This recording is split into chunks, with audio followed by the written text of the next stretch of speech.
আবার সুস্থ করে ফিরিয়ে দেন। আমরা এবারও আশা করব আল্লাহ পাক যেন তাকে পূর্ণ সুস্থতা দান করেন। রব্বিরহামহুমা কামা রাব্বায়ানি সগীরা রব্বানা আতিনা ফিদ দুনিয়া হাসানাতান বিসমিল্লাহ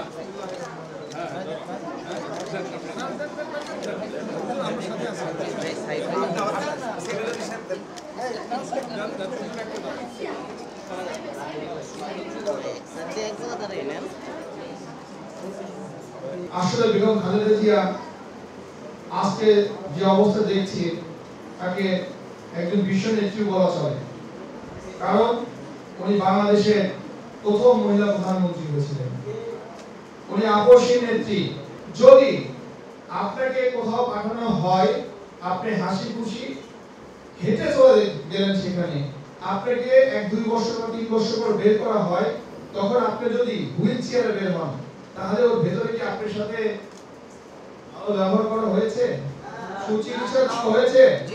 তাকে সুচিকিৎসা দেওয়া হয়নি, তাকে ভালো খাদ্য দেওয়া হয়নি, তাকে একটি পরিত্যক্ত জেলখানায়, যেখানে দুরবস্থা, পরিত্যক্ত কখন ঘোষণা করা হয়?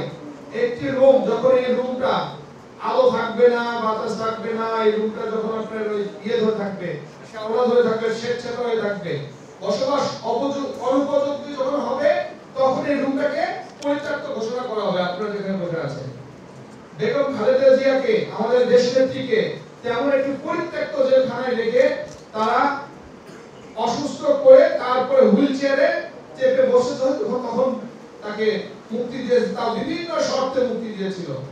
আমি আপনাদের এখানে বসার আগে তার পরিবারের জনাব তারেক রহমানের ওয়াইফকে, বিশিষ্ট কার্ডিওলজিস্ট ডাক্তার জুবাইদুর রহমানকে জানিয়ে এখানে বসেছি।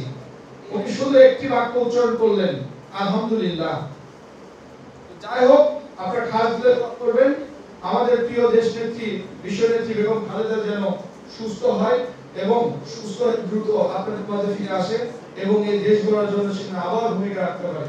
কোমলমতি হৃদয় নিয়ে মহান আল্লাহর কাছে ফরিয়াদ করেছেন আমাদের দেশনেত্রীর জন্য। আল্লাহ আমাদের দোয়া কবুল করে নিয়ে সুস্থতা দান করুন, এই প্রার্থনা আমাদের প্রত্যেকটা মানুষের এবং প্রত্যেকটা মানুষ আমরা দোয়া করছি।